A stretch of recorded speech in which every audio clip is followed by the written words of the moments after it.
શાંત ચિત્તે બધા જ કાર્યો એક તરફ મૂકી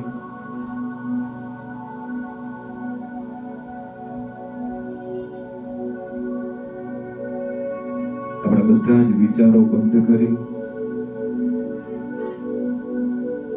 આપણું મન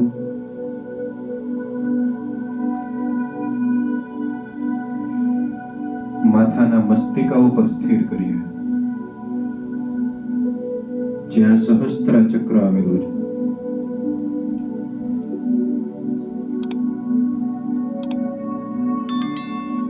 એકદમ શાંત ચિત્તે મનને સ્થિર કરીએ. શરીરનો તમામ ભાર નીચે ઉતારીએ.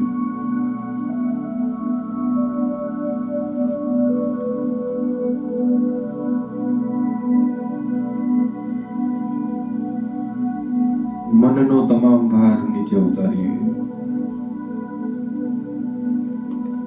નેણને છૂટા કરીએ. હળવાશ અનુભવીએ.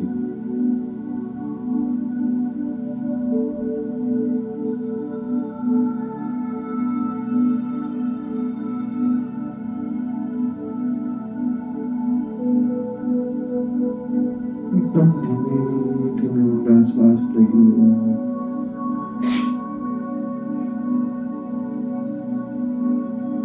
શ્વાસને ધીમે ધીમે છોડતા જઈએ, છોડતા જઈએ, છોડતા જઈએ.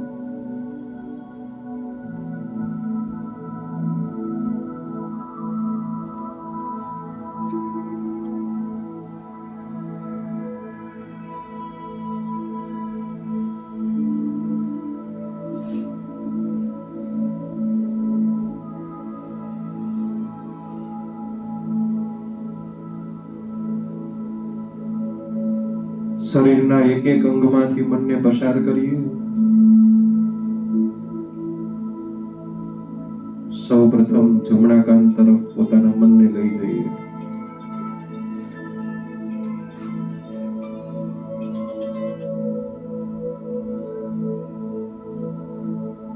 જમણા કાનમાં ઉત્પન્ન થતી ધ્રુજારીને મહેસૂસ કરીએ.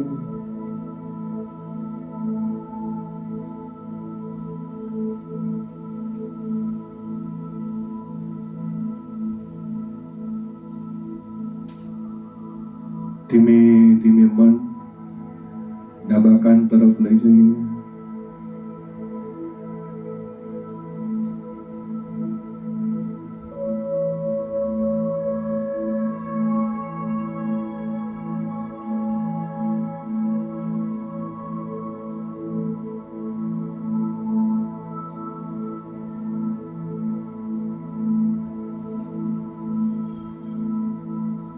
ડાબા કાનમાં ઉત્પન્ન થતી ધ્રુજારીને મહેસૂસ કરીએ.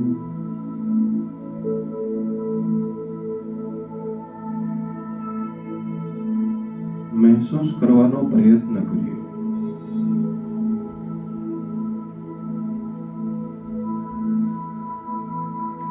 ફરી ધીમે ધીમે જમણા કાન તરફ જઈએ.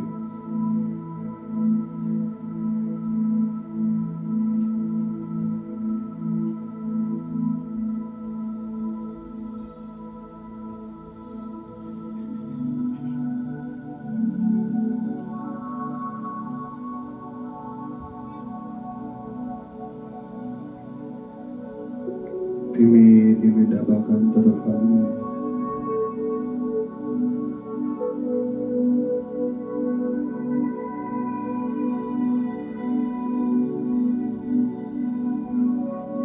જ્યાં જ્યાં મન લઈ જઈએ ત્યાં ધ્રુજારીને મહેસૂસ કરીએ.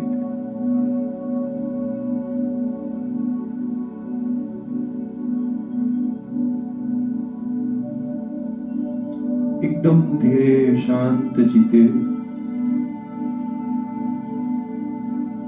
ડાબા કાનમાંથી ડાબા હાથ ઉપર અને હથેળી ઉપર મનને સ્થિર કરીએ.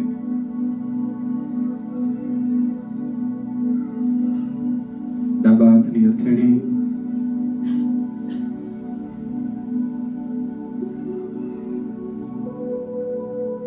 એક એક આંગળીમાંથી મનને પસાર કરીએ. હાથને ભારે થવું, ધ્રુજારીને કંપારી આવવી, ખાલી ચડી જવી સાહજિક છે. મહેસૂસ કરીએ.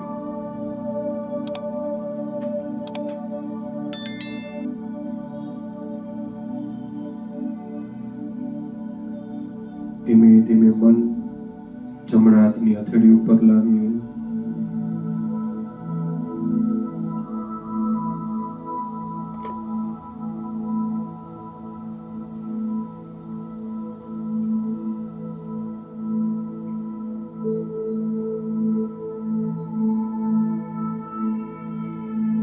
જમણા હાથમાં ઉત્પન્ન થતી ધ્રુજારીનો મહેસૂસ કર્યો.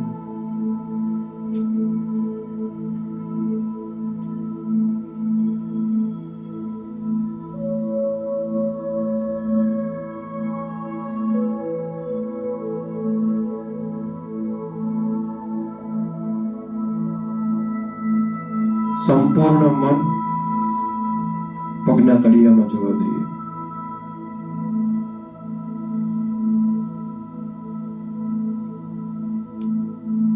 ધ્રુજારી અને કંપારીને મહેસૂસ કરીએ.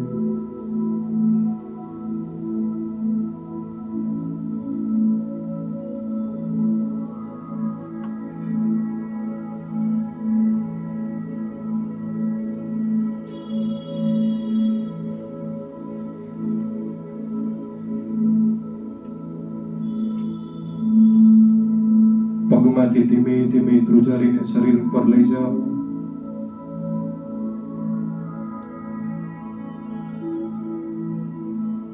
સંપૂર્ણ શરીર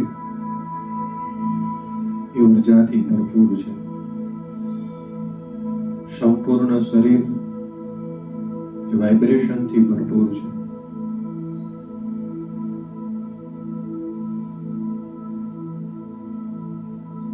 મહેસૂસ કરો. એક ઊંડો શ્વાસ લો. ફરી મહેસૂસ કરો. ઊંડો શ્વાસ લો.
ઊંડા શ્વાસ લેતા લેતા શ્વાસને છોડતા છોડતા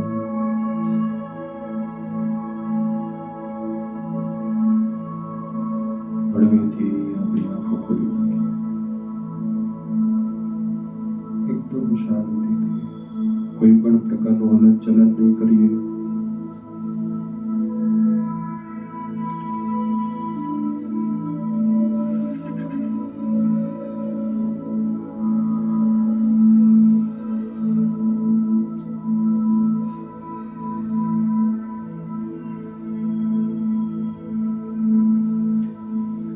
આજનો વિષય ગઈકાલે બધાને વોટ્સઅપ ઉપર આપ્યો હતો.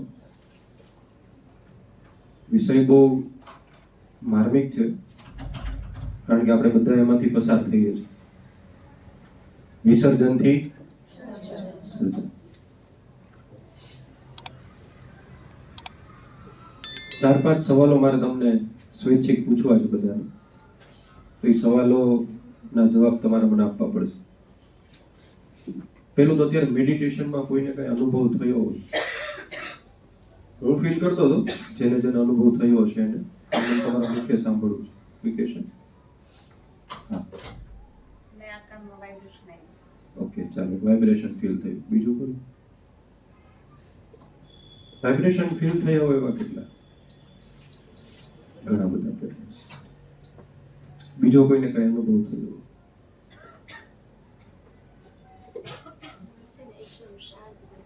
ચાલો, મન એકદમ શાંત થઈ ગયું. ખૂબ સરસ. હજુ કોઈ? જે બાજુના ભાગ પર વિચારીને બાજુનો ભાગ ભાર જેવો લાગે ને એક બાજુ હળવાશ થાય. ઓકે, જે બાજુના ભાગ ઉપર વિચાર કરીએ એ ભાગ આપણને થોડો ભારે લાગે અને બીજો ભાગ આપણને કેવો લાગતો હતો? હળવો લાગે. હજુ કોઈ નહીં? કારણ કે મેં તમને આટલા સમયથી ક્યારે આ મેડિટેશન નથી કરાયું. નથી કરાયું? પહેલી બેચમાં મેં કરાયું. થોડી વાર માટે અહીંયા બ્લુ કલરનો ડોટ દેખાવ. ઓકે, બ્લુ કલરનો એક ડોટ દેખાણો હતો. હા, સરસ. ચાલો, હજુ કોઈ પેરેન્ટ્સ? વિષયના અંતર્ગત જ હતું, વિષયથી બહાર કઈ નહોતું. જેને અનુભવ નથી થાય ક્યાં હતા બધા? શું વિચારતા હતા એ તો કયો. ચાલો, કારણ કે જેની મુવમેન્ટ થતી હતી ને બોડીની, એ સ્થિર નહોતા, એ તો પાકું હતું. બરોબર. કોઈને પગ વારંવાર ઊંચા કરવા પડતા હતા, કોઈને હાથની મુવમેન્ટ કરવી પડતી હતી, કોઈને તબિયત સારી નથી, આજે મારી જેમ ઘણા બધાને, તો આમ છીકો આવતી હતી, ઉધરસ આવતી હતી. તો જે મુવમેન્ટ કરતા હતા એ સ્થિર નહોતા, એ તો પાકું જ. એટલે એના લાઈફમાં પણ સ્થિર ન હોય, એ પણ પાકું છે. એટલે એ પણ ખાસ, કારણ કે તમે અત્યારે મેડિટેશનમાં બેઠા છો, એ ફક્ત તમે એકલા નથી બેઠા, તમે કોઈ ઓરા અને એનર્જીની સાથે બેઠા હતા, મારી સાથે બેઠા હતા. એટલે અનબેલેન્સ હોઈએ તો આપણને ખબર પડશે. ગરમી ને ઠંડીનો અહેસાસ થતો હતો. વાહ, સરસ. હા, ગરમી અને ઠંડીનો અહેસાસ. આમ તો આખું શરીર ગરમી અને ઠંડીથી જ બનેલું છે. આ બે જ પદાર્થથી આપણું શરીર બનેલું છે. ચાલો, બીજું કોઈ બોલો. આજે આમાં વડીલો બેઠા છે કેટલા બધા. તમારા જીવનના તમે ઘણા બધા વર્ષો તમે આમાં વિતાવી દીધા છે. અને બહુ અંગત વડીલો બેઠા છે, જેને મને નાનો મોટો કર્યો છે આમાંથી. બોલો.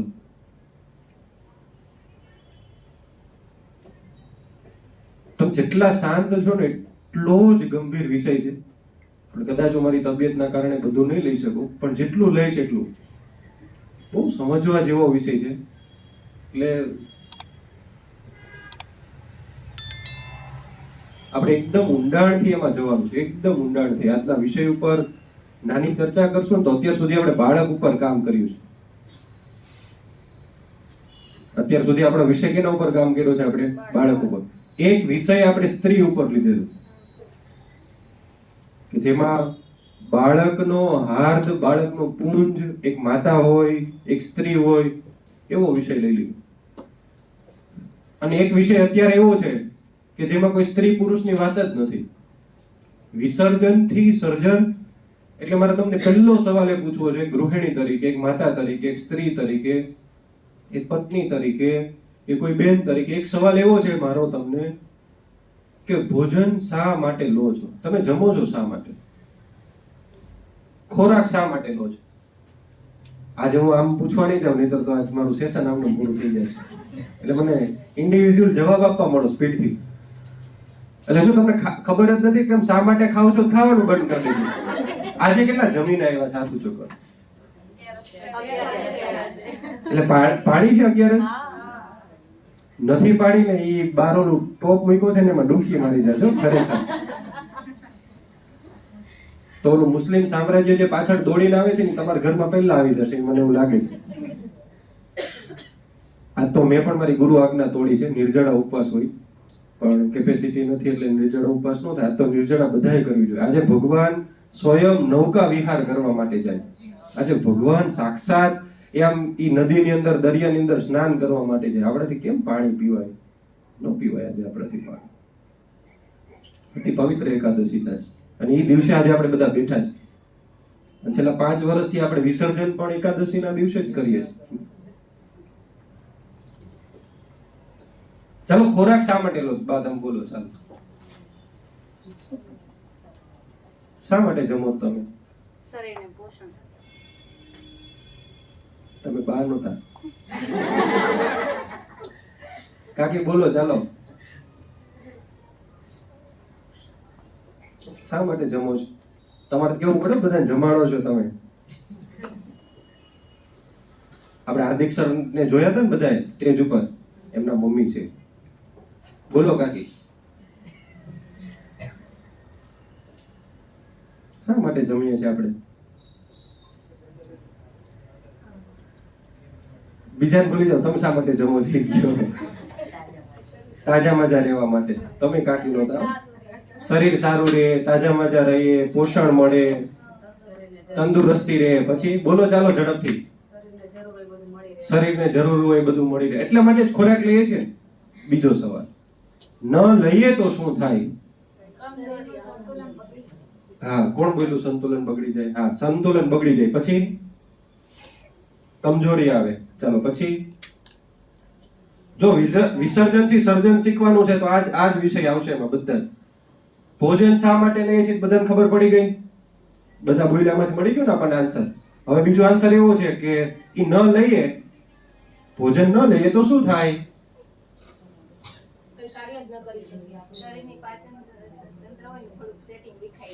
શરીરનું તંત્ર વિખાઈ જાય. ચાલો એવું આપણે ઓકે. હા, શરીર દ્વારા કોઈ કાર્ય ન કરી શકે, મનથી થાય બધા કાર્ય. ચાલો પછી નબળાઈ આવી જાય. પછી ચાલો ત્રીજો સવાલ એના જ ઉપરથી. આ નબળાઈ આવી જાય, કાર્ય ન થાય, તંત્ર બગડી જાય, કમજોરી આવી જાય, પાચન તંત્ર બગડી જાય તો શું થાય? અંતે શું થાય? બીમાર પડીએ. બીમાર પડીએ તો શું થાય? હોસ્પિટલ જઈએ. હોસ્પિટલ જઈએ તો શું થાય? સાજા તો ન થાય. પછી ચાલો દવાનો ખર્ચો કરી લીધો. હાલો તમે થોડા પાટાથી બહાર આપણે નીકળી જઈએ છીએ પણ વાંધો નહીં, મારા જવાબ તો મને મળી જ જવાના છે. ચાલો દવાનો ખર્ચો થશે પછી શું થાય? ઠીક છે સર, તમારે અંતે વિસર્જન તરફ જ લઈ જવા છે તો આ વિષય બહુ સરસ છે. શરીર એટલે જો તમે ગઈકાલનો બોર્ડ નહીં, એની આગળનો બોર્ડ કોઈને યાદ હોય તો મને ખાલી સહેજ જણાવશે. આદત ઉપરનો બોર્ડ હતો. ચાલો કોઈને યાદ હોય તો થોડુંક યાદ કરો. એ આજનો વિષય હતો. કોઈ પણ ટેવ તમે પાડો એ આદતમાં પરિણમે. થોડુંક યાદ કરો. આજનો વિષય એ હતો પણ મારા બાળક ઉપર નથી લેવું આજે. શું વિષય હતો એ? બોર્ડ યાદ હોય તો. આદત, ટેવ, પરિણામ. ચાલો ત્રણેય શબ્દો મેં કહી દીધા. હા, પરિણામ વિચારી લેવું. શું વિચારી લેવું? એ પરિણામ છે ને વિસર્જન છે. શું છે? તમારા બાળકની તમે જે આદત, જે ટેવ, જે વ્યવસ્થા અત્યારે તમે ઘડી રહ્યા છો, જો એનું પરિણામ તમને ખબર હોય તો તમે આદત પાડજો. મેં એવું લખ્યું છે. અને જો તમને નથી ખબર પરિણામ તો તમારા માટે ગંભીર બાબત બનશે એવું પણ મેં એમાં નોંધ કર્યું. જો પરિણામ નથી ખબર ને તો બહુ ભયંકર સ્થિતિ તમારા બધાની આવશે. બધાની આવશે, એમાં કોઈ બાકાત નહીં રહે. આમાં બેઠેલા છો એ બધાની પરિસ્થિતિ એ બહુ ગંભીર આવશે. એના મૂળ કારણ આ છે, જો તમને તમારા બાળકની પરિણામ નથી ખબર ને તો તકલીફ પડશે. હવે પરિણામ છે ને વિસર્જનની પ્રક્રિયા છે. મેં અહીંયા વિષય આવો નથી લીધો કે સર્જન માંથી વિસર્જન થાય. આપણે બધા આ પૃથ્વી ઉપર છીએ તો એક વખત આપણા બધાનું શું છે, નાશ થવાનો છે. સંતો ઘણી બધી વખત વાત કરતા હોય, આપણને છે ને માનવને ઈ કેવો વૈરાગ્ય લાગે ખબર છે? સ્મશાનનો વૈરાગ્ય. કેવો? હવે સ્મશાનનો કેવો હોય હું તમને આજે સમજાવું. દાખલા તરીકે આપણા સ્વજન કોઈ ધામમાં ગયા હોય એટલે તો કૃપા છે કે આમાંથી બેનો નથી લગભગ જતા સ્મશાન ઉપર, હવે ટ્રેન્ડ પણ છે, બેનો પણ જતા હોય. પણ જે ઘરના સ્વજન મૃત્યુ પામ્યા હોય અને બધા સ્મશાન ઉપર જાય, અગ્નિદાહ આપે, એટલે ત્યાં છે ને સ્મશાન ઉપર બધા અલગ અલગ વાક્યો લખ્યા હોય. આ શરીર તો નાશવંત છે, ભગવાનનું ભજન કરી લેવું જોઈએ, કઈ ભેગું આવવાનું નથી, આવ્યા ત્યારે શું લાવ્યા ને શું લઈ જશો સાથેજી, જન્મ્યા ત્યાંથી જરૂર જાણો મરવાનું છે માથેજી, જન્મ ધરીને શું કીધું મરવાજી, આવ્યા ત્યારે શું લાવ્યા ને શું લઈ જશો. આવું બધું લખ્યું હોય ત્યાં. એટલે ખરેખર કોઈ આમ સ્વજન વયો જાય ને એટલે આપણે અતિશય દુઃખ ને પીડા ને આમ જાણે એમ લાગે કે બસ આપણો એક વખત આવો જ વાર આવશે. ત્યાં બેઠા બેઠા આપણે બધા રડતા હોય ને, તમે બધા માથે ઓઢી એટલે ત્યારે આપણે બધા જ કરતા હોય. ગંભીર એ વિષય છે ને, હસવાનો વિષય છે, એમાં બહુ ચિંતાનો વિષય નથી. ત્યારે આપણે આ બધા આ જ પોઝિશન ઉપર હોય, બધા જ આ કરતા હોઈએ અને એટલા લાગણીસભર બની જઈએ કે જાણે એમ લાગે કે આ દુનિયામાં કઈ છે જ નહીં. પણ એ સ્મશાનની અંદર શું થાય કે ઓલા બધા અગ્નિદાહ દઈને આવે, થોડાક બહાર નીકળે, ઓલી કેન્ટીન જોવે અને ત્યાં ઓલી ચાની ચુસ્કી મારે અથવા તો ગાંઠિયા ખાય એટલે ઓલો વૈરાગ્ય બધો ભાંગી જાય. હાલો કામે જઈએ, હાલો આ કરવા લાગે. એ આખો સ્મશાનનો વૈરાગ્ય છે કે આપણને આપણા જીવન દરમિયાન જે સ્થિતિમાં હોઈએ ને એ સ્થિતિ પૂરતું સારું લાગે. જેમ કે મહિને 2 વખત વાત્સલ્યના ક્લાસમાં આવીએ અને ભાર્ગવ સર વાત કરે, એવી ધ્રુજારી શરીરમાં આવે, વાહ આજ તો મારા બાળક ઉપર હું આમ કરી નાખું, મારા જીવનમાં આમ પરિવર્તન કરી નાખું, મારા જીવનમાં એટલી બધી ભૂલ થઈ, એટલા રડીએ ને એટલું આમ ગિલ્ટ ફીલ કરીએ ને વાત જવા દો. એથી બહાર નીકળે આંગળી પકડે પકડો બેને ત્યાંથી શરૂ થાય. એ બધું વૈરાગ્ય ક્લાસરૂમમાં બધું મૂકીને આપણે કેવી સ્થિતિ છે આપણી, જો થાય છે ને આવું. અહીંયા પાછા મને એમ કે સર ખરેખર તમે જે વાત કરો છો અરે સાચી જ છે બાપા, એ તમે નથી પાડતા, નથી માનતા, નથી સમજતા, નથી અનુભવમાં લેતા, નથી કેળવતા, એટલે તકલીફ છે. વાત તો 100% સત્ય, સનાતન, સાત્વિક જ છે, પણ કેવી વાત છે, આપણને જે સ્થિતિમાં છીએ ને એ સ્થિતિ પૂરતું સારું લાગે. ઘણા બધા અહીંથી ફરવા જાય ને, જો વિષય વિસર્જનથી સર્જન છે ને, હું તમને ત્યારે એ મુદ્દાઓ તરફ લઈ જાઉં છું. આપણે ફરવા જઈએ એટલે એકદમ કુદરતી, આમ એકદમ અદ્ભુત વાતાવરણ જોઈએ, નૈસર્ગિક વાતાવરણ જોઈએ, એનું સ્થાન પવિત્ર જોઈએ. એટલે આપણે શું બોલીએ? બોલો જી, કેટલું સારું છે. એમ નહીં, હજી કઈ કેવું બોલીએ? આઈને રહેવાનું મન થઈ ગયું. શું બોલીએ? અહીંથી ઘરે જવાનું મન થતું. સાચી વાત કે ખોટી વાત? આવું બોલીએ ને આપણે બધા, અહીંથી ઘરે જવાનું મન થતું. પછી આવું એવું વિચારીએ આપણું ઘરનું વાતાવરણ આવું હોય તો, આવું બધું વિચારી લઈએ ને, પણ પછી ખાલી ગાડીમાં બેસીને આવો ઘર તરફ, તમે જો શું થાય છે પછી. અને પછી ઘરમાં આવો પછી શું થાય? સમજાય છે હું તમને શું કહેવા માંગુ છું?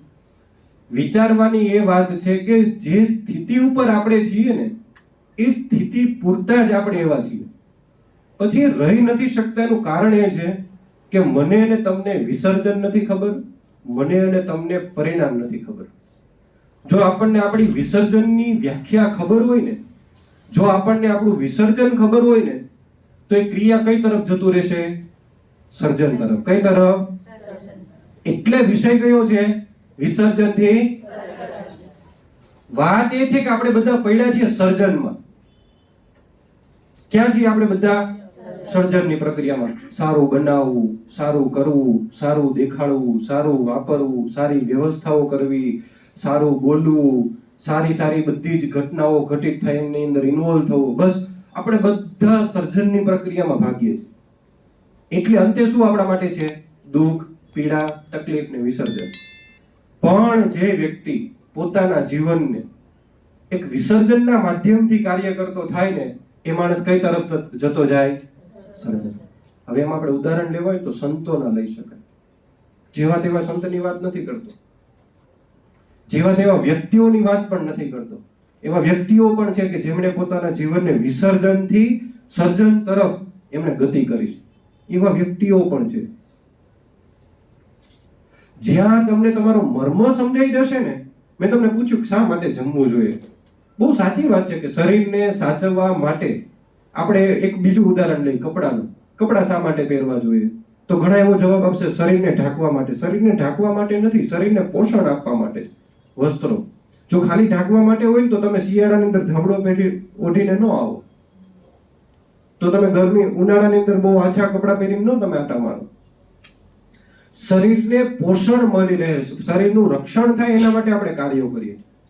એના માટે બધી વ્યવસ્થાઓ છે. ભોજન એના માટે લઈએ છીએ, સ્નાન એના માટે કરીએ છીએ. પણ શા માટે કરીએ છીએ ને, એ સવાલ દરેક વ્યક્તિએ વિચારો. હું શા માટે વાત્સલ્યના ક્લાસમાં દર શનિવારે 1.5 કલાકનો ટાઈમ આપીને જાઉં છું? હું શા માટે રોજ સવારે ભગવાનને પ્રાર્થના કરું છું? હું રોજ સવારે શા માટે મંદિરે જાઉં છું? હું રોજ સવારે મારા બાળકોનું શા માટે ધ્યાન? શા માટે કરીએ છીએ ને વિસર્જનની પ્રક્રિયા છે. ખબર જ નથી, કરીએ છીએ. સવાર ઉઠી જઈએ, સાંજ પડે, બસ આજ આખો દિવસ કામમાં મારો દિવસ ગયો. ખબર જ નથી શેના માટે કરીએ છીએ. કઈ જ ખબર નથી આપણને. જકાતનાકા બ્રાન્ચમાં મને એક મીટિંગ લીધીમાં મેં પૂછ્યું બધા કે આપણને ખબર છે કે આપણે દુપટ્ટો શા માટે નાખવો જોઈએ? આપણને ખબર છે આપણે કાનમાં બુટ્ટી શા માટે? આપણે ગલતેશ્વર ગયા ત્યારે વાત થઈ હતી ત્યારે. ખબર જ નથી આપણને. બસ કરીએ છીએ. સમયને વહેતો રાખવા માટે આ બધી આપણે ક્રિયા કરીએ છીએ. કરવી પડે એટલે કરીએ છીએ. આવું જ છે ને કઈ.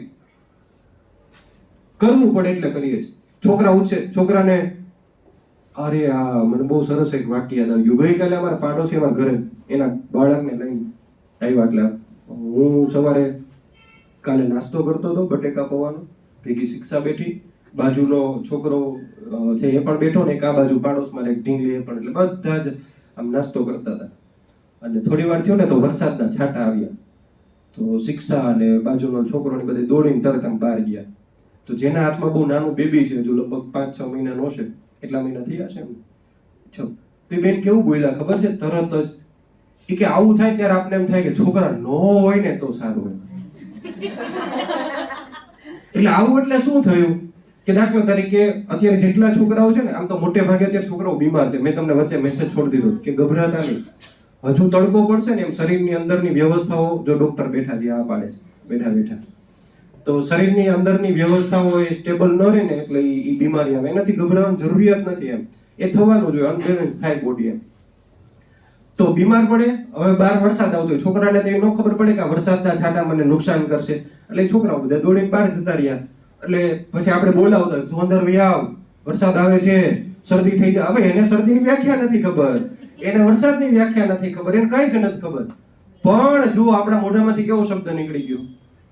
આપણને ખબર જ નથી કાંઈ કે કોઈ ક્રિયા કેમ થાય છે, શા માટે થાય છે, શા માટે કરવી જોઈએ, એની વ્યવસ્થાઓ શું છે, એનું પરિણામ શું છે. મેં કીધું ને આજે આટલા બધા વડીલો બેઠા છે, પૂછજો એના જીવનમાં કોઈ વ્યાખ્યાઓ જ નથી. છોકરાઓ મોટા કરી દીધા, ઘર પરિવારને મોટા કરી દીધા, વ્યવસ્થાઓને મોટી કરી દીધી. બસ આટલું જ કાર્ય એ આપણે બધાએ કર્યું છે. આટલું જ કાર્ય કર્યું છે. કોઈને કોઈ એવું નથી. દાખલા તરીકે આપણે એમ કહીએ, આપણે ઉદાહરણ લઈએ, સારા ઘરમાં જન્મે સારા પરિણામો લાવી શકે એવું નથી. પણ વિશ્વમાં અત્યારે એવી ઘટનાઓ બને છે કે સામાન્ય ઘરમાં જન્મેલા વ્યક્તિઓ પણ એક શિખર ઉપર ચડીને જાય છે. પણ આપણું કોઈ વિઝન જ નથી. વિસર્જનની પ્રક્રિયાને વિચારવું જ નથી. સારું કેમ થાય, સેફટી ઝોન ક્યારે, બસ એ જ પ્રક્રિયામાં એમાં લાઉંડા ઉતરી જઈએ છીએ કે આપણને અંતિમ પરિણામ કોઈને ખબર જ નથી. શા માટે ભણાવો છે? મારા પરમ સ્નેહી મિત્ર છે સંદીપભાઈ, આપણે ત્યાં આવ્યા હતા જન્માષ્ટમીના કાર્યક્રમમાં. સુરતની નામાંકિત શાળાની અંદર એનું બાળક ભણે છે. શાળાનું નામ નહીં લઉં, ઇંગ્લિશ મીડિયમમાં એમના ઘરના કહેવાથી એને મૂક્યો બાળકને. એટલે એને મને 2 સ્ટોરી કીધી. મને કે મારા બાળકની પુસ્તકમાં કેવી વાર્તા આવે ભાર્ગવભાઈ ખબર છે?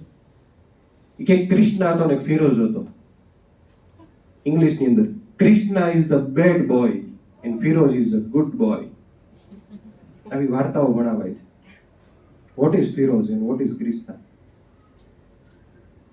પછી પોષક તત્વોની વાતો ભણાવવામાં આવે. તો ઈંડું ખાવું જોઈએ, એના છોકરાએ ઘરે આવીને ઈંડું માંગ્યું એના મમ્મી પાસે. મમ્મી તો મને ઈંડું આપ. અમારા ટીચરે કીધું છે એમાં બહુ બધું પોષણ હોય. શા માટે ભણાવો છો? શા માટે કપડા? એક એક બાબતે વિસર્જનની પ્રક્રિયા યાદ તો કરજો. શા માટે કરો છો? શેના માટે કરવું જોઈએ? આજે તમે બધા અક્ષર નોલેજ વેલીના નાના મોટા ફંક્શનોની અંદર એપ્રિશિએટ અમને કરો છો. કોઈ મેસેજ દ્વારા, કોઈ ફોટા દ્વારા, કોઈ વિડીયો દ્વારા, કોઈ શાબ્દિક, જ્યારે જ્યારે મળીએ ત્યારે. અને દરેક તમે બધા એવું બોલો છો, કંઈક નવું હોય. બોલો છો ને, તમે જ બોલો છો ને આવું કંઈક નવું. હવે કંઈક નવું હોય ને પાછળ કારણ શું હોય? એક વિચાર. શું હોય? જ્યારે આપણે આ સ્થાપના કરી ત્યારે મેં તમને કીધું હતું દર વખતે આપણે એક મૂર્તિ આપણે બનાવડાવીએ ગોબરમાંથી અને આપણે ત્યાં રાખીએ, પછી એ જ મૂર્તિનું વિસર્જન કરતા. પણ આજે મારે તમને જાતે બધાને સર્જન કરતા શીખવવું હતું ને. અને આજે તમે એ સર્જનનું શું કરવાના છો? તમને બધાને ખબર હતી કે આ મૂર્તિનું વિસર્જન હું કરીશ, એટલે મેં તમારી પાસે સર્જન કરાવડાવ્યું. વિચાર છે ને, વિચારો તો ખરા કે એનું પરિણામ શું છે? શા માટે કરવું જોઈએ આવું? આટલો મોટો ખર્ચો આપણે આપણા ઘરોની અંદર, પરિવારની અંદર, કુટુંબની અંદર કરો છો. પરિણામ શું? મારે ત્યાં અત્યારે કેસ ચાલે છે. એના ફાધરે 1.5 વર્ષ પહેલા એવો નિર્ણય એના દીકરાના કહેવા પ્રમાણે એવું લીધું કે અમારા ઘરે એવું બધું નક્કી થાય છે કે છોકરાને બહાર મોકલી દઈએ. સાવ સામાન્ય પરિસ્થિતિ નહોતી અને એટલા બધા સદ્ધર પણ નહોતા, પણ વ્યવસ્થા થાય એવી તો પરિસ્થિતિ હતી. અને ઘર બધાએ નક્કી કરી અને છોકરાને ઓસ્ટ્રેલિયા મોકલવાનું નક્કી કર્યું. બાળક ઓસ્ટ્રેલિયા પણ ગયો. ઓસ્ટ્રેલિયા ગયો, વર્ષ દિવસ થયું. શરૂઆતમાં ફોન ને એવું બધું છોકરાના બહુ આવતા હતા. થોડાક સમય પછી છેલ્લા 3-4 મહિનાથી બાળકના ફોન આવતા બંધ થઈ ગયા. અને અહીંયા એના ફાધરનો જે ટેક્સટાઇલનો બિઝનેસ હતો ને એ અચાનક એકદમ ઠપ થઈ ગયો. ટુ વે કોમ્યુનિકેશન બાપ દીકરા બંને વચ્ચેનું જતું રહ્યું. તપાસ કરતા કરતા ખબર પડી એનો છોકરો ત્યાં ડ્રગના રવાડે ચડી ગયો. સવારે ડ્રગ પીને સાંજે ક્યાં પડી જાય છે ને બાળકની એને નથી ખબર. શું શેના માટે આ બધી વ્યવસ્થાઓ ગોઠવો છે? એના ફાધર અત્યારે ઓફિસ એના માટે આવે, સર હું રોજ મરવાનો પ્રયત્ન કરું છું, પછી એક વખત વિચાર કરું છું મરીને શું કરીશ, એના માટે જીવું છે. 5 દિવસ પહેલા મારો એક મિત્રએ સુસાઇડ કરી લીધો છે. વાત કાંઈ નહીં, સામાન્ય વાતો. સવારના પોરમાં 4 વાગે ઈચ્છા થઈ, ગળા ફાંસો ખાઈ લીધો, જતો રહ્યો પોતે. 22 વર્ષની ઉંમર છે, 70-80 વર્ષની ઉંમર નથી. સમજાવવા કંઈક અલગ માંગુ છું. જાગો. ક્યાં જાગવાનું? પરિણામ તરફ, વિસર્જન તરફ. જે કાર્ય કરો છો, જે બનાવો છો, જે સાંભળો છો, જ્યાં જાઓ છો, જેને માનો છો, જેની વાસ્તવિકતામાં જીવો છો, તે અંતિમ પરિણામ. 5 ઘરની અંદર 5 સભ્યો આપણે એકબીજાના ધુતકારાના શબ્દ. ગઈકાલે અહીંયા પારાયણ પૂરી થઈ ને, આનંદ ઉત્સવ સ્વામી આવ્યા હતા, બહુ સરસ મજાનો એક શબ્દ બોલ્યા, મને આમ ટચ થઈ ગયો સ્વામીનો શબ્દ. એકાબીજા આપણે હું સત્સંગમાં આમ છે ને તેમ છે ને આનું આવું છે ને તેવું છે, બધી નાની મોટી ચાલતું હોય, આપણા બધામાં ચાલતું હોય, સ્ટાફમાં ચાલતું હોય, બધી જગ્યા આ વ્યવસ્થા બધી જ રહેલી છે. સ્વામી એક શબ્દ બોલ્યા, એ કોણ છે? માનો કે મને કોઈ વ્યક્તિ તરફ કંઈક પ્રશ્ન હોય, સત્સંગની વાત છે, સત્સંગમાં જ્યાં અમારા લોહીના સંબંધ નથી પણ ગુરુના સંબંધ છે, તો મને એમ કીધું કોણ છે? એટલે ઉદાહરણ લઉં છું, એટલે બધા ઉભા થઈને કીધું કે ઈ અંતે તો આપણા જ છે ને, BAPS ના એક પરિવારના છે. તો વિચારો ને કે જેના તરફ તમને જ્યાં પ્રશ્ન છે, અંતે કોણ છે? મેં તમને 1 મહિના દિવસ પહેલા એક વાત કરી હતી કે એક કાઉન્સેલિંગની અંદર એક વ્યક્તિને એના માતા પ્રત્યે પ્રશ્ન છે, એ માતાને પોતાના દીકરા પ્રત્યે પ્રશ્ન છે. આવું તો રેર કેસ બને કે એક દીકરો એની માને ગાળો આપે, એક માં એના દીકરાને શ્રાપ આપે. એક ઘટના જે મેં 2 દિવસ પહેલા સાંભળી. એક પિતાએ પોતાના બાળકને જેલમાં મોકલવા માટે પોલીસવાળાને પૈસા આપ્યા. કે મારી તમે આમ પતાવી દેજો કે આટલા લાખ રૂપિયા છે, પૂરી જજો, બહાર નો નીકળવો જોઈએ મારો દીકરો. અને એનો દીકરો બહાર કાવતરા કરે, સોપારી આપે બીજાને, મારા બાપને મારી નાખજો. તો વિચાર તો કરો, સમાજની અંદર આ ઘટનાઓ બધી તમને જાગૃત કરાવવા માટે બને છે. હું જોઉં છું બધી અત્યારે દીકરા દીકરીઓને તમારા કલ્ચર પ્રમાણેના કપડા અને તમારી વ્યવસ્થાઓ, અરે એને અંગ ઢાંકવા માટે તમે અત્યારથી નહીં શીખો, તમે ક્યારે શીખવશો તમારા સંતાનને? કયા ટ્રેન્ડમાં ભાગો છો તમે? કઈ વ્યવસ્થાઓમાં ભાગો છો? એમાં જ મજા આવે છે. મેં હમણાં એક દિવસ અમારા ઘરે બધી વાત કરતા હતા ને, તો મેં એમ ચર્ચા કરી કે દાખલા તરીકે કોઈના ઘરમાં પ્રસંગ હોય, ઉદાહરણ લો, મારા ઘરની બાજુમાં કોઈનો પ્રસંગ હોય, લગ્ન હોય, અથવા તો એનું શ્રીમંત હોય બીજું, તો એની મોજશોખ પ્રમાણે બહુ બધું કરે, બહુ જ બધું, રીલ્સો બનાવે, વિડીયો બનાવે, ફોટોગ્રાફી કરે, સારામાં સારું જમણ.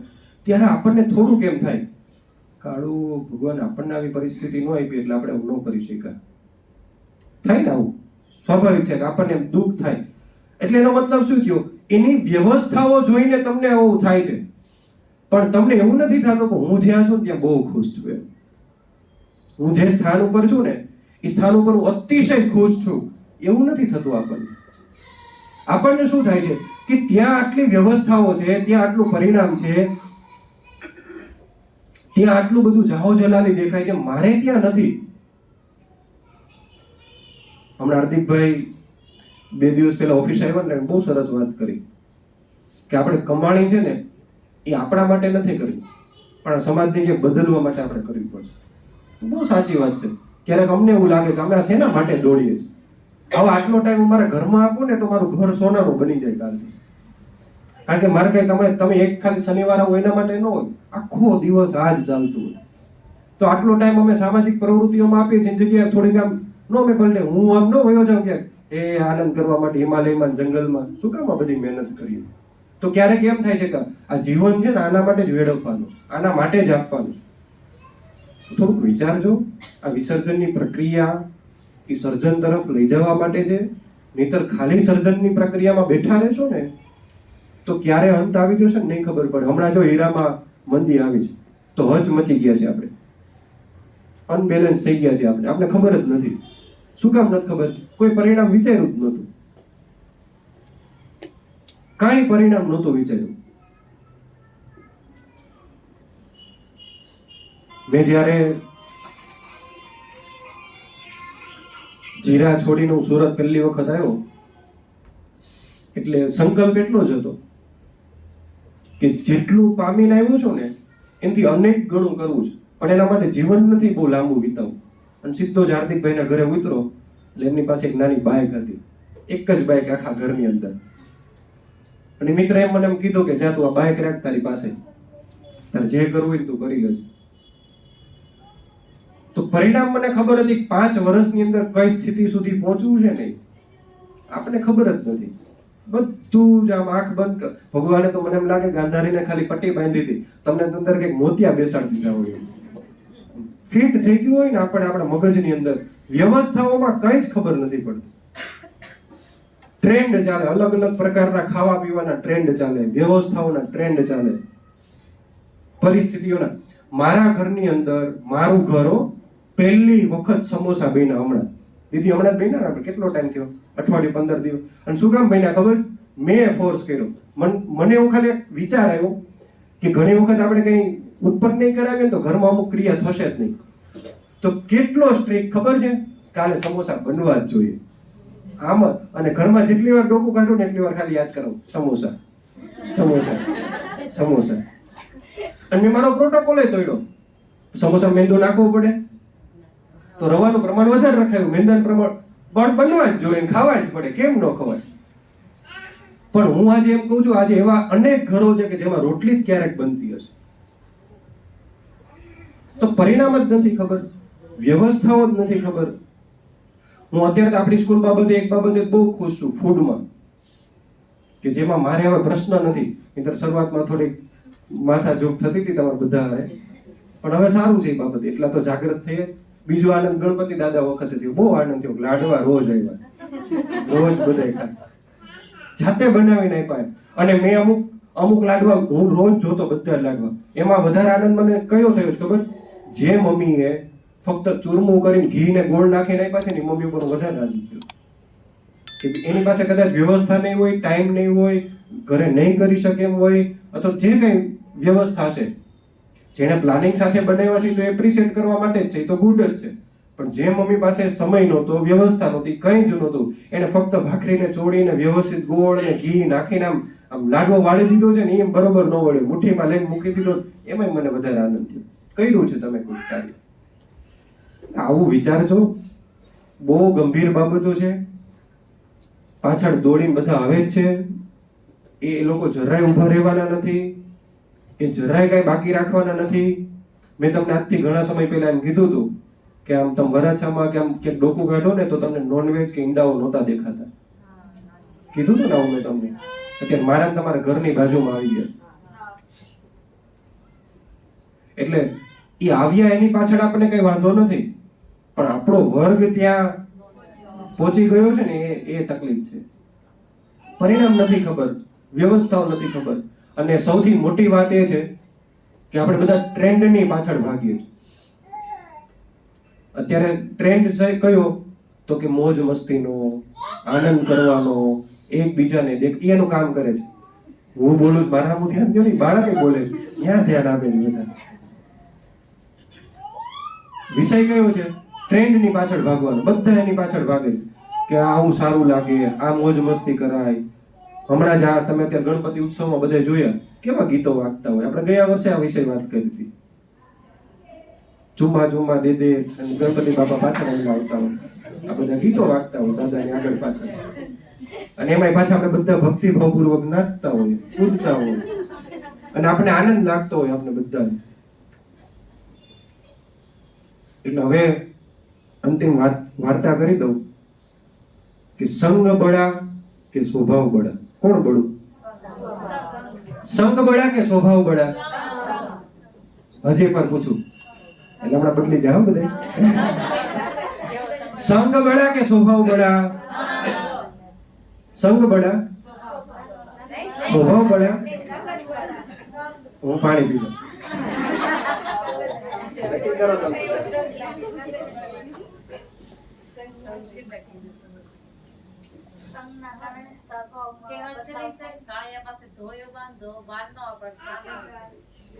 હાલો સંગ વાળા હાથ ઊંચો કરો. હમણાં જે હાથ ઊંચો નહીં કરે ઉભા કરી હો. સંગ નો હાથ ઊંચો કરો બધા, વ્યવસ્થિત કરો, આમ દેખાય. ટીચરે સંગમાં હાથ ઊંચો કર્યો તો સંગ જ. ચાલો છોડ. સ્વભાવ બળા હાથ ઊંચો કરો. સ્વભાવ બે મહેનત કરતા ને, મારા પર નીચે ડાબો કર્યો, હવે જમણો કરું.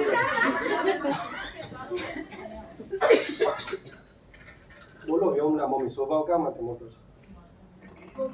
સ્વભાવ સારો હોય ને તો બધું સારું થઈ શકે, સમજાય સારો થઈ શકે. અને જવાબ મળી ગયો, સરસ છે. ચાલો, સરસ વાત છે. સ્વભાવ તમારો જેવો સ્વભાવ એવો તો સંગ મોટો નહીં થાય ને. હવે વાર્તા કરી દઉં, તમને સમજાય જાય.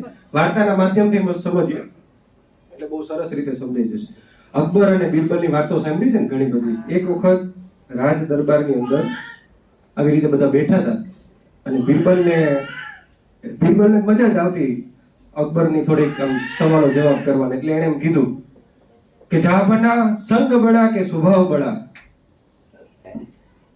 તો જહાંપનાહ કે સંગ બળા. तो बिरबल के शा माटे संग बड़ा? कि जो ये बिल्ली है कितने सालों से मेरे पास बैठी है, देखो कितनी शांत है मेरे जैसी, यहाँ पर स्थिर बैठती है. એટલે બિલાડીનો સ્વભાવ છે સ્થિર બેસે નહીં, પણ સ્થિર બેસે. પછી એને કીધું કે લો એની ઉપર મીણબત્તી મૂકો. એટલે બિરબલ અકબરે બિલાડીની ઉપર મીણબત્તી મૂકી અને તોય બિલાડી એકદમ શાંત અને નહીં હલનચલન કાંઈ નહીં. એટલે એ દિવસે બિરબલે કીધું કાંઈ વાંધો નહીં જહાંપનાહ, તમે કયો એમ સંગ બળા, પણ હું તમને આનો જવાબ પછી પાછળથી આપીશ. બિરબલે બહુ સરસ મજાની યુક્તિ કરી અને એમને બીજે દિવસે યુક્તિનું પરિણામ રાજ દરબારની અંદર પોતે લાવ્યા. અને રાજ દરબારની અંદર એ યુક્તિ સાથે એમને શું કાર્ય કર્યું તો કે એમણે એક સૈન્યને કહી રાખ્યું, એક સેવકને કહી રાખ્યું કે સભા શરૂ થાય એટલે થોડી થોડી વારે તારે છે ને ઉંદરને છોડવાનો, એક પછી એક ઉંદર તું છોડતો જાજે.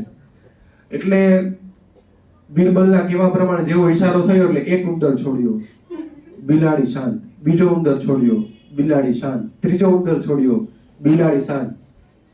પાંચમા ઉંદરે છે ને બિલાડી શાંત નો રહી, સંગ ત્યાં તૂટી ગયો એનો રાજાનો, અને નાક એના ઉપર આવી ગઈ પોતાના સ્વભાવ ઉપર. અને સ્વભાવ ઉપર જેવી આવી એટલે એને તરત જ એ ચાબુક મારી અને ઉંદરને પકડી લીધો, ત્યાં ખાઈ લીધો. એટલે બિરબલ જા બના સંગ બના કે સ્વભાવ બળા, તો જા બના કે બે કાનની બુટ્ટી પકડીને. બહુ સમજવાનો વિષય છે. હું એટલા માટે સંઘને મોટો નહીં કહીએ, કારણ કે હું એ વ્યવસ્થામાં મોટો થયો છું જે અમારા ગુરુ પ્રમુખ સ્વામી મહારાજ છે, મોહન સ્વામી મહારાજ છે. એના જીવનની અંદર આતંકવાદી જેવા આતંકવાદી ખૂંખાર માણસો આવ્યા છે ને તો એનો સ્વભાવ નથી બદલ્યો. એટલે મહાપુરુષો છે ને એ ક્યારેય પોતાની વ્યવસ્થાઓ નથી બદલતા. હું એમ કહું કે વાલિયામાંથી વાલ્મીકી બને જ એમ આપણે કહી શકીએ કે એમને નારદજીનો સંગ થયો, પણ નારદજીના સંગ પછી જો એનો સ્વભાવમાં ખામી હોય ને તો એ ન બની શકે. એવા જ ઉદાહરણો ભગવાન સ્વામિનારાયણની વખત માતા સ્વામિનારાયણ ભગવાનની સાથે રહેતા હતા, પણ દુરાચારીનો માર્ગ હતો એટલે એમાંથી પોતે વિપરીત થઈ ગયા. આવા તો કેટલા બધા છે. કૃષ્ણની સાથે રહેનારા, કૃષ્ણના ફૈબાના દીકરા, નાના મોટા થનારા, એના મામા ખુદ, પણ સંગ કરતા છે ને દરેકનો સ્વભાવ કામ લાગે. એટલે વિસર્જનની પ્રક્રિયામાં તમારે આજે એ સમજવાનો પ્રયત્ન કરજો. આપણે નારી શક્તિ વિશે બહુ સરસ બધી વાતો લીધી હતી કે જોવાનું છે કે મારો સ્વભાવ શા માટે હું આ બધું કરું છું, શા માટે. રોજ આ સવાલ કરજો, આજથી દરરોજ એક સવાલ કરજો, શા માટે કરું છું. જમું છું શા માટે, રસોઈ શા માટે બનાવું છું, બાળકોને ભણાવું છું શા માટે, વ્યવસ્થાઓ શા માટે કરું છું, ગુસ્સો શા માટે કરું છું, હું જીદ શા માટે કરું છું, હું આ બધું પામવા માટે હું શા માટે આ બધું કરું છું. એ જે દિવસે તમને એનો જવાબ મળી ગયો ને તે દિવસે તમે સર્જનની પ્રક્રિયામાં ઓટોમેટિક તમે ચાલ્યા જશો. તમારે એના માટે બહુ લાંબુ કંઈ કરવું નહીં પડે. તમને તમારી વ્યવસ્થાઓ દેખાઈ જશે, તમને એનું પરિણામ દેખાઈ જશે. એટલે જ બોર્ડ લખ્યો હતો કે આદતને ટેવ પાડતા પહેલા તમને એનું પરિણામ ખબર હોવું જોઈએ. પરિણામ જેથી ખબર પડી ગઈ કોઈ પણ બાળક ઉપર, કોઈ પણ વ્યવસ્થા ઉપર, કોઈ પણ કાર્ય ઉપર તમને એનું પરિણામ ખબર પડી જાય ને એટલે બહુ સરસ. અમે ગણપતિ બાપાને સ્થાપન કરતા હતા ને ત્યારે અમારા મનની અંદર વિસર્જનની બહુ સરસ પ્રક્રિયાઓ ચાલતી, પણ મને અંદરથી 2 દિવસથી અથવા સવારે મેં મારા ટીચરને કહી દીધું હતું કે આપણો કાર્યક્રમ બહુ સક્સેસ આજે નહીં જાય, વરસાદ અચાનક આવશે. બહુ સરસ બધી વ્યવસ્થા. તો વિસર્જનની પ્રક્રિયા બહુ પહેલા વિચારીએ. જન્માષ્ટમીનું આટલું મોટું ફંક્શન કર્યું હોય તો એનું વાઇન્ડ અપ કેમ કરવું ને બધું બહુ પહેલા ચાલતું હોય. શતાબ્દી મહોત્સવ પ્રમુખ સ્વામી મહારાજનો આટલો ભવ્યતાથી થયો ને તેની બેક પોઝિશન બધી ચાલતી હોય છે. કોઈ પણ કાર્ય વિશ્વના તમે લઈ લો એની પાછળ છે ને એની વિસર્જનની પ્રક્રિયાઓ ચાલતી, તો તમે સારામાં સારું સર્જન કરી શકો. બધાને ખબર છે કે મંદિરો શા માટે હોવા જોઈએ. આપણને શાંતિ મળે એના માટે તો છે, પણ ક્યાંક કલ્યાણનો માર્ગ એટલે આપણે એવું નથી કહેતા કદાચ આમાંથી કોઈ ન માનતા હોય કે અમને મોક્ષ થાય, કલ્યાણ થાય, કોઈ ધામ મળે, સ્વર્ગ મળે, પેલું મળે, બીજું મળે, નહીં માનતા હોય કદાચ તમે કોઈ, પણ પરિણામ બદલી જાય ને એના માટેની બધી સ્થાપનાઓ. એટલે થોડાક જાગજો. આ જાગવાનું પરિણામ એક હિન્દુ મુસ્લિમ તરીકેની જે વ્યવસ્થાઓ ચાલે છે એમાં પણ જાગજો. તમારું સંતાન ક્યાં જઈ રહ્યું છે એમાં પણ જાગજો. તમે એને શું આપી રહ્યા છો એમાં પણ જાગજો. નહીં જાગો ને તો તમારા સ્વભાવથી તમે તૂટશો, પછી તમારું પરિવાર તૂટશે, એટલે ઘર તૂટશે, પરિવાર તૂટશે, કુટુંબ તૂટશે ને સમાજ તૂટશે, પછી દેશને તૂટતા વાર નહીં લાગે, જરા પણ વાર નહીં લાગે. એટલે દેશને તોડવા માટેની જે પ્રક્રિયાઓ છે ને એ શરૂઆત આપણાથી થાય છે. કારણ કે અનબેલેન્સ આપણે થઈએ છીએ. કોણ થઈએ છીએ? અનબેલેન્સ કોણ થઈએ છીએ? આપણને અત્યારે બહારની એટલી વેરાયટીઓ અત્યારે બધાને ગમે છે. કેવી વાનગીઓ, ગોટાળો. હવે નામ સાંભળીને જીવન ગોટાળા જેવું થઈ જાય. ખાઈને તો કેવું થતું હશે. એટલે આપણને ખબર જ નથી કે આપણે શેના માટે શું કરીએ છીએ, કેવી વ્યવસ્થા. ઓલું હમણાં તો રીલ્સમાં એટલું બધું જોઉં છું ને હું, ઓલા કોઈએ છે ને હમણાં શરૂઆત કરી ગુલાબના ભજીયા, આખા ગુલાબ, ઓલા દેશી નહીં વિલાયતી ગુલાબ કાંટાવાળા, એના ભજીયા. ક્યાં જશે માણસ? તે પછી એક વિડીયો હમણાં મેં નવો જોયો, કેન્ડી હોય ને તમારી ચોકોબાર ને મેંગો ડોલ, એના ભજીયા. હવે તમે વિચારો તો ખરા તમે ક્યાં જાઓ છો. હવે જો અન્ન બ્રહ્મા રસો વિષ્ણુ ભોગતા દેવો મહેશ્વર, અન્ન બ્રહ્મ જ નથી રહેવા દીધું. જે સર્જનનું કામ કરે છે નથી રહેવા દીધું. અન્ન બ્રહ્મા રસો વિષ્ણુ. જે રસની પ્રક્રિયા સંપૂર્ણ શરીરમાં થાય છે, વિષ્ણુનું કામ છે, એને નથી રહેવા દીધું. અન્ન બ્રહ્મા રસો વિષ્ણુ ભોગતા દેવો મહેશ્વરો. જે ભોગ બનીને મહેશનું કામ કરે છે એ મહેશ નથી રહેવા દીધો. એટલે નથી બ્રહ્મને રહેવા દીધા, નથી વિષ્ણુને રહેવા દીધા, નથી મહેશને રહેવા દીધા. તો આ શરીર તમારું એવું સરસ મજાનું ભગવાન બનાવશે ને કે આ 30 વર્ષની 50 વર્ષની આયુષ્યમાં છે ને બધા ખોખલા થઈ જવાના છે. બધે બા બધા નીચે પલાઠે વાળીને બેઠા છે ને એ ઉંમરે તમે નહીં બેસી શકો, પાક્કું છે. એટલે મારે વાત તો મેં કીધું એમ શરૂઆતમાં બહુ બધી કરવી છે, પણ આટલી રાખો, કારણ કે હમણાં બહાર નીકળશો એટલે સ્મશાનની વૈરાગ્ય આપણે લાગી જશે પાછળ. હતા એવા ને એવા આપણું બાળક જોશો ને ત્યાં આપણને બધું ઉતરી જશે. હમણાં વિસર્જન કરશો ત્યાં આપણે બધું ઉતરી જશે. એટલે નથી રહેતું, એ પણ આપણો સ્વભાવ જ છે. જો સંગ હોત ને તો તમે આમાં રેગ્યુલર ક્લાસ ભરીએ છીએ આપણે, તો ક્યાંક આપણને ફેરફાર થાય, પણ આપણે ક્યાંક સ્વભાવથી દબાયેલા છીએ. આપણને વિસર્જનની પ્રક્રિયાઓ ખબર નથી, આપણને પરિણામો ખબર નથી, આપણને બહુ બધી તકલીફો છે, બહુ બધી તકલીફો છે, પણ આપણે શા માટે આ બધું કરીએ છીએ ને કોઈ જ આપણને ખબર નથી. બસ આપણે ચાલીએ છીએ, સમાજ જેમ લઈ જાય છે, વ્યવસ્થાઓ જેમ લઈ જાય છે, આ બધી આદતો ટેવો તમને જેમ લઈ જાય છે, જે તરફ જવું છે એમ તરફ આપણે દોટ જ મૂકીએ છીએ, દોટ જ મૂકીએ છીએ. બધીની પાછળ આપણે ગાંડાની જેમ ભાગીએ છીએ. આપણે કંઈ જ ખબર નથી પડતી. હું તો એવું જ માનું છું, મને નથી પડતી, મને એવું લાગે તમને કોઈ કાંઈ નથી ખબર પડતી. એ જ ભાગ ઉપર આપણે ભાગીએ છીએ. પણ ભગવાનને પ્રાર્થના કરીએ. આજે ગણપતિ બાપાના જીવનમાંથી અનેકવિધ પ્રક્રિયાઓ શીખવા જેવી છે, પણ છતાં આપણે એક બધી પ્રાર્થના કરી લઈએ. હાથ જોડી આંખો બંધ કરી આપણે બધા પ્રાર્થનાની અંદર જોડાઈએ. એક ઊંડો શ્વાસ લઈએ.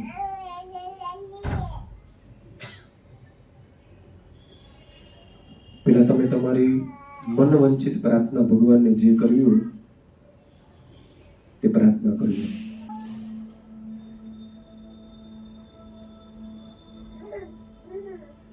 હવે તમે તમારા માટે પ્રાર્થના કરજો, પોતાના માટે, ફક્ત પોતાના માટે. સક્ષમ બનાવે, શક્તિ આપે, બળ આપે, બુદ્ધિ આપે, ક્ષમતા આપે, શ્રેષ્ઠ બનાવે, એના માટે પ્રાર્થના કરજો. તમને પરિણામના માર્ગ સુધી, વિસર્જનના માર્ગ સુધી લઈ જાય એવી પ્રાર્થના કરજો.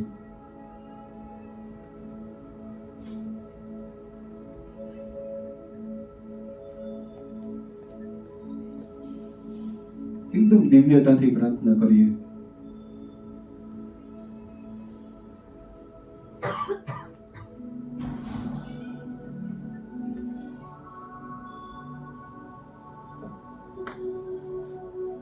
પોતાના બાળક માટે પ્રાર્થના કરીએ. કેવું બને, શું જોઈએ છે એનામાં, કેટલો સદ્ધર અને સક્ષમ બને, કેટલો સંસ્કારી અને સ્વભાવથી મુક્ત બને.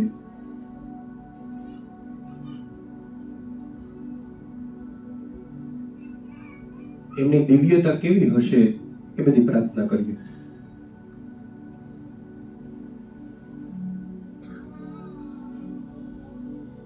ત્યાર પછી આપણે ઘરના અલગ અલગ પરિવારના સદસ્યો માટે પ્રાર્થના કરીએ. જેમાં આપણા હસબન્ડ હોય, સાસુ સસરા હોય, ઘરમાં જે જે સભ્યો રહેતા હોય એના માટે આપણે પ્રાર્થના કરીએ.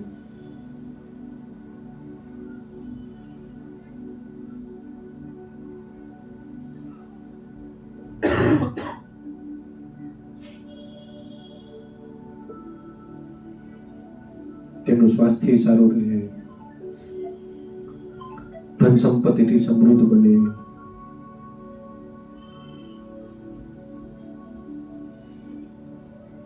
ઘરમાં સુખ શાંતિ રહે. એવી જ રીતે સંપૂર્ણ ઘર માટે પ્રાર્થના કરો.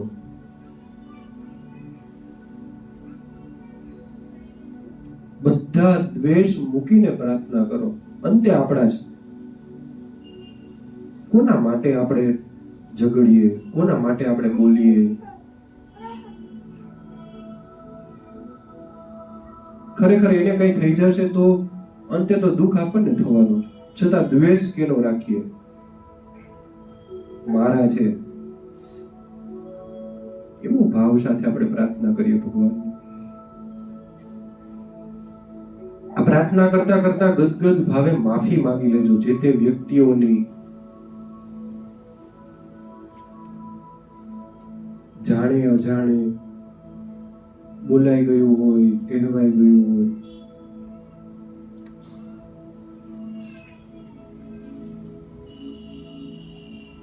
સમાજ માટે પ્રાર્થના કરીએ. સમાજ કેવો જોઈએ છે આપણે?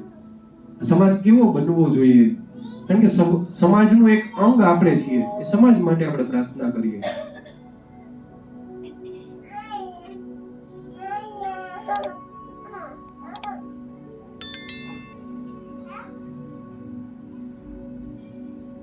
સમાજ પછી આ દેશ માટે પ્રાર્થના કરો કે જેની ધરા ઉપર, જેની છત્ર છાયા ઉપર આપણે બધા રહીએ છીએ.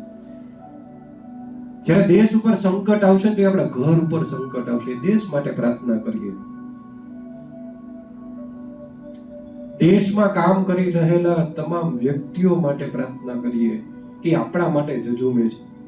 એ સૈનિક હોય, એ પોલીસ હોય, નૌકાદળ હોય, વાયુમંડળના વ્યક્તિઓ હોય, એ પછી એક રાજકારણના કોઈ વ્યક્તિઓ હોય, એના માટે પ્રાર્થના કરીએ.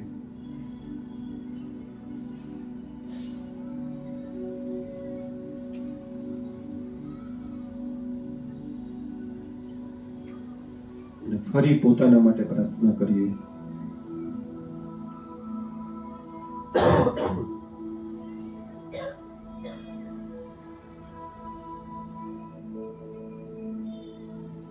બસ આટલી પ્રાર્થના. ભગવાન તમને અમારું જીવન શુદ્ધ બને, પવિત્ર બને, દિવ્યતાથી ભરપૂર બને. જે કંઈ કરીએ એમાં તમે અમારી સાથે રહો.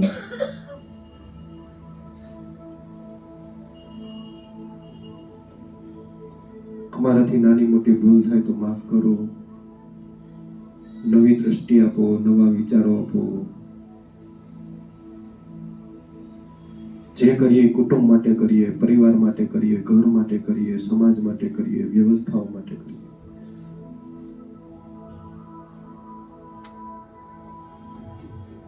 એ જ પ્રાર્થના. એકદમ ધીમેથી હળવેથી આંખો ખોલો.